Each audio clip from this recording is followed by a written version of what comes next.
آپ کو اگر زندگی میں سکون چاہیے ہو تو آپ کسی غریب کی خدمت کر کے دیکھیں، اللہ کتنا سکون عطا کرتا ہے۔ آپ بڑے پاورفل بھی ہیں، بڑے طاقتور بھی ہیں اور بڑے باوقار بھی ہیں، لیکن کسی کو گالی دے کے آپ کا دل کبھی ٹھنڈا نہیں ہوگا، تکلیف ہوگی، اس کے اندر آزمائش ہوگی۔ ڈاکٹر ریسرچ کرتے ہیں، ڈاکٹر وہ کہتے ہیں گناہ کرنے سے آدمی جسمانی طور پر کمزور ہوتا ہے، لیکن وہی عمل اگر وہ بطور نیکی کرتا ہے تو اللہ اس میں اسے قوت عطا فرماتا ہے، اسی عمل میں اللہ اسے قوت عطا کر دیتا ہے۔ میں صرف اشارہ دے رہا ہوں، اس بات کی تفصیل میں نہیں جانا چاہتا۔ میرے عزیز یہ یاد رکھیں کہ نیکی آپ کو سکون دے گی، نیکی آپ کو ٹھنڈا کرے گی۔ اللہ تبارک و تعالیٰ نے قوموں پہ عذاب نازل کیا اور قرآن مجید فرقان حمید نے ان قوموں کے تذکرے بیان فرمائے۔ بھائی کس لیے بیان کیے؟ کہ ہم عبرت حاصل کریں، ہم یہ غور کر لیں کہ یہ کام ہم نے نہیں کرنا، اس کام سے ہم نے بچنا ہے، ہم نے غور کرنا ہے کہ یہ چیز ہمارے اندر۔ لوگ کہتے ہیں نہیں جی نہیں، ہم پہ یہ عذاب نہیں آئے گا، بالکل نہیں آئے گا، اس میں شک نہیں۔ پر اللہ نے بیان کس لیے کیا تھا؟ بیان کیا قرآن مجید معاذ اللہ کسی ایسی چیز کا بیان کرتا ہے جس کی ضرورت نہ ہو؟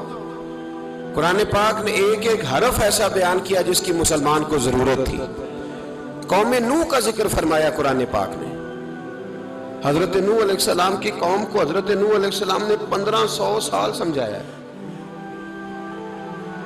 15، کچھ لوگوں نے 950 سال لکھا ہے نا، اعلیٰ حضرت نے لکھا ہے 1500 سال عمر ہوئی حضرت نوح علیہ السلام کی۔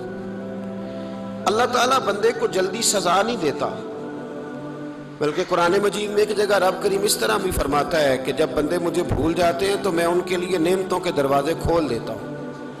بندہ سمجھتا ہے کہ میں کچھ تو ہے نا کہ میرے اندر کہ میں جدھر جاتا ہوں خیر ہی خیر ہو جاتی ہے، وہ سمجھتا ہے کہ میری عقل ہے، حالانکہ اللہ اسے ڈھیل دیتا ہے۔ اللہ اسے ڈھیل دیتا ہے۔ گناہوں کی سزا کے 3 طریقے ہیں۔ ایک ہے متنبع کرنا، تنبیہ کرتا ہے اللہ، بندہ متنبع ہو جاتا ہے، یہ اللہ کا بہت بڑا احسان ہوتا ہے۔ ایک ہوتا ہے مہلت دینا، اور ایک تیسرا ہوتا ہے اللہ خفیہ تدبیر کرتا ہے۔ تھوڑا سا سمجھیے گا، انسان پر کوئی آزمائش آئی، فوراً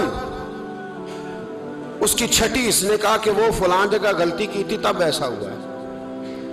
ہوتا ہے نا کئی دفعہ آواز آتی ہے نا اندر سے، چلیں بول دیں کچھ نہیں ہوتا آپ کو، اللہ جانتا ہے یہاں کوئی کچھ نہیں کہے گا آپ کو، اور ہماری تو ویڈیو بھی نہیں گھومتی، یعنی خبر بھی نہیں ہو کہ کس نے ہاں کر دی کس نے نہ کر دی۔ آپ بغیر ٹینشن کے بات چیت کریں، آج کچھ نہیں ہوتا ہے انشاءاللہ تعالی۔ آتی ہے اندر سے آواز؟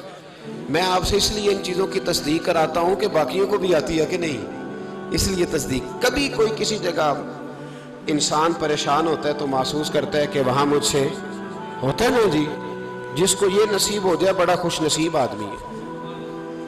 حضرت مولا علی فرماتے ہیں اگر تجھے دنیا میں سزا مل گئی تو بچ گیا ہے، سمجھ پھر اللہ کرم کرے گا، آخرت میں سزا نہیں دے گا۔ اور یہ یاد رکھ لیں، وما اصابکم من مصیبت فبما کسبت ایدیکم ویعفو عن کثیر۔ اللہ فرماتے ہیں دنیا میں تجھے جو بھی تکلیف پہنچتی ہے وہ تیرے ہاتھوں کے کرتوتوں کی وجہ سے پہنچتی ہے۔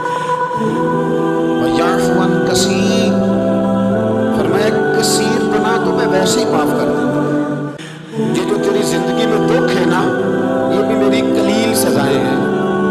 یہ کثیر پر سزا، یہ قلیل ہے، قلیل یہ جو تمہاری زندگی میں تکلیف ہے۔ انسان کو سزا ملتی۔ حضرت فضیل بن عیاض رحمۃ اللہ تعالیٰ علیہ گھوڑے پہ بیٹھے تھے، گھوڑا شرارت کرنے لگ گیا،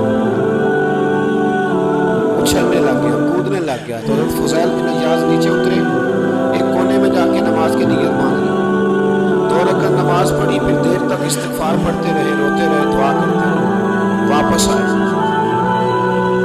خادم عرض کرنے لگے حضور سمجھ نہیں آئی، گھوڑے نے تھوڑی سی شرارت کی، وہ بدکا ہے، آپ نے اس کو چھوڑا ہے اور چھوڑ کر کے آپ نماز میں لگ گئے۔ تو حضرت فضیل بن عیاض فرمانے لگے جب بندہ اللہ کی نافرمانی کرتا ہے نا تو جو چیزیں اس کی فرما بردار ہوتی ہیں وہ اس کی نافرمانی کرنے لگ جاتی ہیں۔ تو مجھے محسوس ہوا تھا کہ میں نے کہیں اللہ کی نافرمانی کی ہے، اس لیے ایسا ہوا ہے کہ میرے گھوڑے نے میری، تو میں توبہ کرنے لگا ہوں۔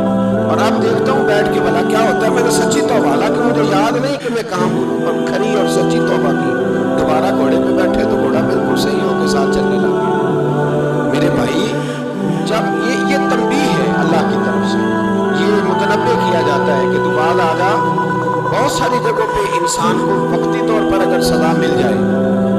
پاک علیہ السلام کی خدمت میں ایک صحابی ہے، بات مضبوط کر دوں، واقعہ سنایا ہے نا تو کچھ لوگ سمجھتے ہیں کہ یہ واقعہ ہے، تو میں ایک حدیث پاک امام بہقی کی لکھی ہوئی ہے اس کو بتاؤں۔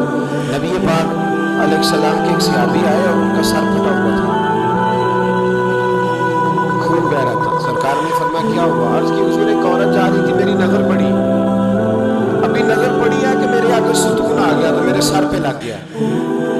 نبی پاک صلی اللہ علیہ وسلم نے فرمایا تیرے لیے خوشخبری ہے، اگر دنیا میں تیری غلطی کی تجھے سزا ملی ہے تو پھر رب تجھے قیامت میں سزا دے گی، پھر اللہ قیامت میں سزا، بعض گناہ ایسے ہیں جن کی یہاں بھی سزا ملے گی اور وہاں بھی ملے، لیکن میرے بھائی پہلی بات یہ ہے کہ اللہ تعالیٰ اس غلطی کی یہی سزا دے لے، اور دعا فرمائے اللہ تبارک و تعالیٰ یہاں بھی معافی عطا فرمائے وہاں بھی معافی